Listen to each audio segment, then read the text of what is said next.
Okay, so my name is Bobby Palmer. I'm with Honeywell. Been in the industry for a very long time, worked for a couple different manufacturers.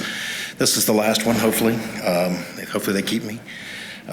So the struggle that we've had in the industry, and it's not a new problem for any manufacturer out there, is you've got the customers out there that are very proficient in writing code, and then you've got those customers that, look, we're just deploying VAVs. I need something that I can configure, something that I can get going really quickly. I don't need a high dollar guy to do that. Again, it's not something new with most manufacturers.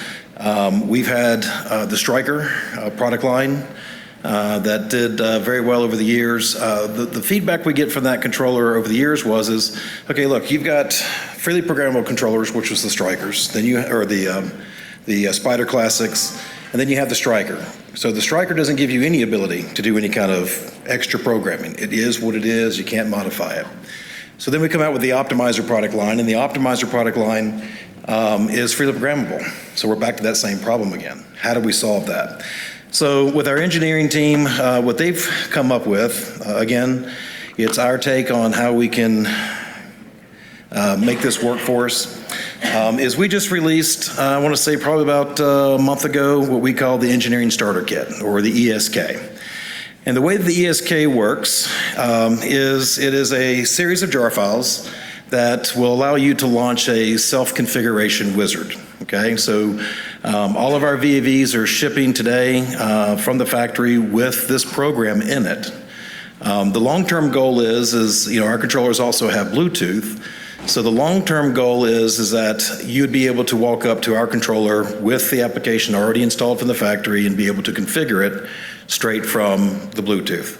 Now that's probably about a year out. So what do we have in the process now, right? So we have a series of jar files that will allow you to do this configuration. The key things that I'll point out right here, we have a fan coil application. Remember, we're a global company, so we had to build one for Europe, we had to build one for us, right? There'll be other ones that we're gonna build later on to help with air handlers and things of that nature. But the key component here is that in order to use this engineering starter kit, you have to have Niagara version 4.14.16 or greater. You have to have our IRM tool, okay? So there's a specific set of jar files that you have to have for that. And the controllers are shipping from the factory today with 2 different versions of firmware, depending on if it's a unitary controller for fan coil or if you're doing for a VAV, okay? So that's, I would say, the things you gotta think about if you're gonna utilize this tool. And I'm gonna do a live demo here shortly, but basically this just tells you all the benefits I just mentioned, right? Gives you the ability to go in, quickly configure it for the way that you want it, okay? A lot of people say, well, how come you don't have a question and answer? And I look at this and say, you're asking the question, okay? I didn't give it to you in a word, I just said, hey, is this gonna have a thermostat? If it is, what's it gonna be? You configure it. The other thing is, like I said, we've got 2 different applications, a fan coil and a VAV today. The other side of this is it's still a freely programmable controller behind the scenes. So if you needed to do a side loop, or if you needed to add some extra logic for some of those inputs or outputs that you're not utilizing through the program, you can go into the program and still take advantage of that. So it just depends on what your experience level is and how you want to use the controller. Okay, so I'm going to pause there for a moment and see if I can get my controller here to cooperate. We all know how this works in live demos. So let's get my station up and running.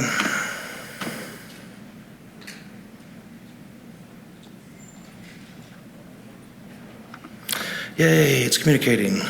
All right. And let's see if I can get you guys to see what I see.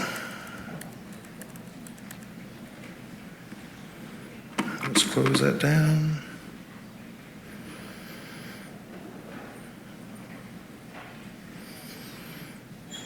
Come on, too many questions. Continue way over there. See, live demos. End slideshow. End slideshow.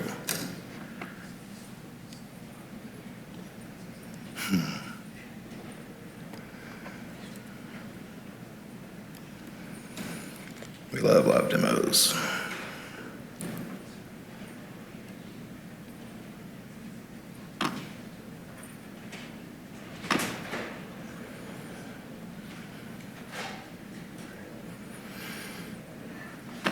All right, come back.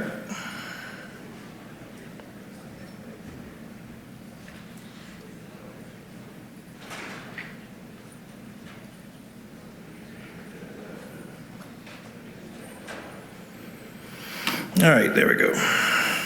Okay. So now we can tab through and we can make this work. Okay, so here's my global controller. So the way this would work is I would go through and go into my palette here. So I've got my module here, and inside the module is the Hun Global Application Library. And if I expand that out, I can see that this is my fan coil application, and here would be my actual global VAV application. So I'm just going to drag and drop and show you this offline and show you how this is going to look, and then I'm going to show you what it will look like when we go live with a controller. So first thing is drag and drop it, bring it into your program. And then from here, if I were to right click and go over here and look at my device wizard, right? I'm going to get this offline configuration that I can go through, and I can choose, what type of box is it going to be? Do I need to change the measurements? Some things that I need to do. What kind of heat am I going to have? When it comes to the inputs, right, we support all of our silk wall modules, so you get to decide which wall module you're going to use, or is it going to be conventional? So I'm going to say I'm going to use the TR100. Some other things that you need to answer here, then we go through and address that. Okay, so the one caveat I'll tell you right now is if you're playing around with this wizard and you go in and you configure it for one of the wall modules, address it as one, and then you go back and forget to set that back to unassigned, right, you could end up with a duplicate address. So that's just a little caveat. But basically, you can walk through here and all you have to do is ask the questions. What am I trying to do? What kind of heat am I wanting to have? What type of outputs do I want to have? Okay, and so you just answer the questions. And when you're done, you hit save, and what that's going to do is that's going to download that into the controller for you, okay? So again, I don't have to be an expert on how to write the code. I don't need to go in and figure out how to write my VAV program. All I need to do is come in here and configure this wizard. So what does that look like if I go live with a controller? Do I get any other benefits? So I'm going to come back over here to the wizard. Again, I'll come over here, I'm going to change this. Okay, we're working with that. Maybe I want to enable my bypass. I've got my time here. I'm going to hit save. When I hit save, what it will do is automatically write back down to the controller, and I'm done. I don't need to download it. I don't need to go in and do any other kind of configuration. And what that's going to do for us is we have a 2D and a 3D graphic. So Europeans, they love the 2D graphics, so that'll get built for them. And then over here, we like the 3D graphics, so it's going to build this graphic based off of your selections. If you don't like these graphics, you're fine to go in and create your own and just build those PX pages if you've got your own graphics. But the key here is that you can go in and quickly go through and configure this and be able to send that down to multiple controllers at one time. Again, we also have the fan coil. So this also comes with some pre-built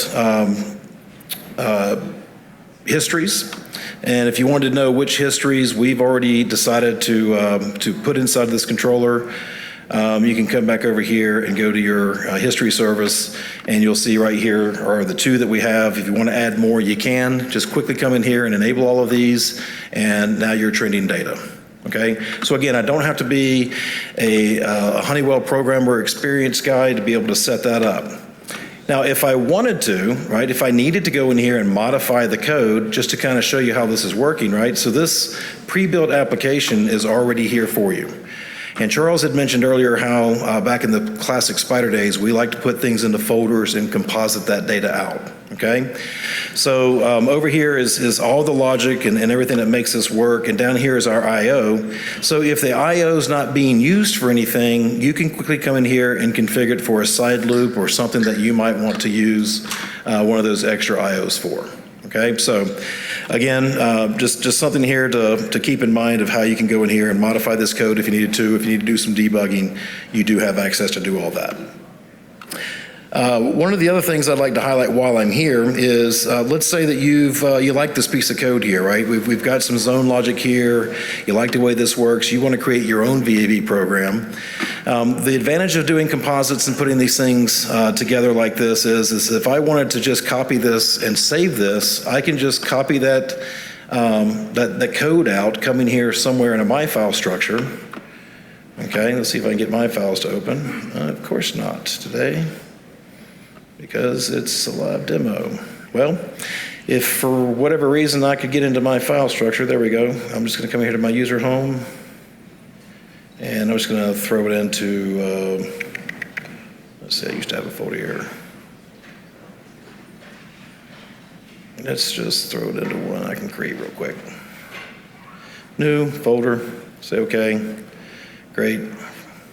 Just going to throw this into a folder, right? And this is just going to create a bog file. We should all be familiar with bog files. So now I have this piece of logic that I've now taken a snapshot of, I've grabbed it, and if I needed to put that into any other piece of code that I'm trying to write, I've got my own VAV controller, but that I want to write from scratch. I can quickly come over here, come back to my program, and I'm just going to dump it into here. There's nothing here, and say paste. So now I've got this reusable logic here that I can just now go in and hook up my ins and my outs. I didn't have to modify or change anything that's in here. Nothing here is broken. All I need to do is come in here. As Charles had mentioned earlier, my inputs on my right side, or my left side, my outputs on my right side. So, okay, the second thing I want to talk about really quick is what if I'm using an older Jace? Maybe I can't upgrade to those new jar files to take advantage of your new tool set, right? That's a real world problem. For the last 3 years or so, we actually had these back in the classic Spider days, but we've converted those over about 3 years ago to work with our Optimizer product line. We have what's called configurable templates, and so we're utilizing the template structure that Tritium's had for years. See if I can get this to go again. No, she doesn't want to go. That's fine. So basically, what does this do for us? I'll show it this way because my slideshow's not working. So these templates will support VAVs and also support constant volume air handling units, okay? So these are pre-built for you. You can just go through. They support all of our wall modules and everything that we have currently today. So I'll do a really quick live demo for that and show you how that's going to work. Okay, so just like over here in the module section, right, these templates are free. You can download them off of our website. And if I come over here to the modules and just choose template, because they're in my templates folder, I've got a couple different options. I've got a CVHU for stage and modulating. I've got a heat pump. I also have a dual duct program here, and I have what we call a flex VAV, which essentially is going to have every possible combination of heat and things that you might want. So 2 ways I can go about deploying this, okay? One, I'm going to go back to my BACnet network. I'm just going to add this VAV here, okay? And because it's a template, I've pre-configured some things that I know that you're going to have to fill out, right? Every VAV is going to be different. I'm going to need the name of it. Maybe I've got the K factor, and I've already got the information off the schedule that I can come in here quickly and populate, and I've got this box configured. Now, if there's anything else I need to configure in here, then I can come back to the application view, and here it's essentially the same information that I give you in the ESK, right? It's in the template view though. So I can come in here and set up all my set points. I can set up my set point. Is it going to be absolute or relative? Do I have CO2 control? How am I going to control with my temperature? What's my flow going to be? And the beautiful part about this template is that all these data points, they're not proxy points. We have taken this template here, and every one of these data points is actually going to the IRM program, to the actual program that's going to be sent to the controller. So I didn't have to expose all these data points and use them as points themselves as proxies. So if I double click on this while it's inside the template folder, I can show you really quickly how this template was built. And then the last part I'm going to show you is how you can deploy multiple VAVs at one time and populate the correct data. All right. Come on. So they checked the right box for mine to be engineering, but it's still slow. Okay, as James had shown briefly some of his stuff, this is a typical template and how you would build this out. We've got our components that we can choose from here, our configuration data. This is everything that was populated when we first dragged it out, and it populated that pop-up and said, what do you want to fill out? All of this data has been placed here. any kind of template IOs that I needed. My graphics are all associated here. And if I were to take a look at this graphic here, and it's kind of hard to see, I'm sure, on the screen, but if I were to follow this back, this isn't going to my points container. This goes directly to my actual IRM controller, which is down here in the program side. Okay, so I show you that because if you wanted to create your own templates, if you wanted to create your own configuration wizard for an application that maybe you've built, you have the power to do that with inside of Niagara. Okay, so if it's something you haven't thought about doing, if you're not using templates today, I'm going to throw a plug out there to say templates can change your life. Okay, you can speed up your workflows. They've been here for a very long time. And the number of people I talk to on a weekly basis when I do our trainings that aren't even considering using templates just amazes me, especially how long we've had them. All right, so to kind of go through the last part of my demo here is, well, what if I wanted to, maybe I've got about 10 of these VAVs that I want to go through and I want to deploy at one time, okay? So how do I do that? So I can take an Excel spreadsheet, right? And if I take this Excel spreadsheet for our product and I can fill in all the information I want. What's the VAV name going to be? Where is it going to be built? It's going to be built in the BACnet network. I've got all this information here that I've gathered off of the schedule, right? We've already got that information. We can do this ahead of time. So I can fill out this Excel spreadsheet, then save it. And then when I go into Niagara and go into the template service, quickly, as soon as it loads and I hit OK.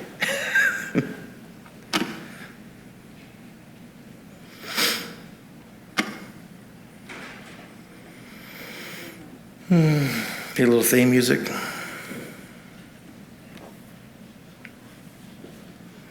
I assure you this is my laptop.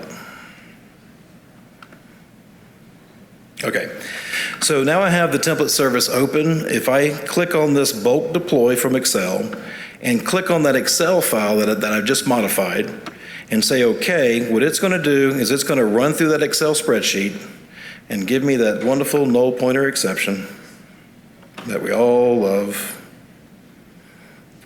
It's worked great in the demo. Okay, well, I'm not, because I got 5 minutes left, I'm not going to go through and do all the troubleshooting that should be done. What that will do is it would actually go through and populate all those devices for me, and behind the scenes in that template file that I showed you, okay, so if I go back over here and look at my template and come over to my application view, all of those set points that we created will be updated into this template, and then I'm ready to download the controller. I can do a bulk download. In about 5 minutes, I would have been able to deploy through the template service 10 different VAVs with all of their flows based off of the schedule, and then from a bulk download, I can then highlight all of them and then do a bulk teach to the controllers, and I'm done. So 2 different ways to go through with our product. To get these things up and running right out of the gate, you have to choose which one works best for you. Like I said, the engineering starter kit, that's the one that just came out, so all of your VAVs that you buy today will have that program. If you don't want to use it, just blow the program away, write your own, do your own thing. So with that, I'll take any questions you may have. Sorry.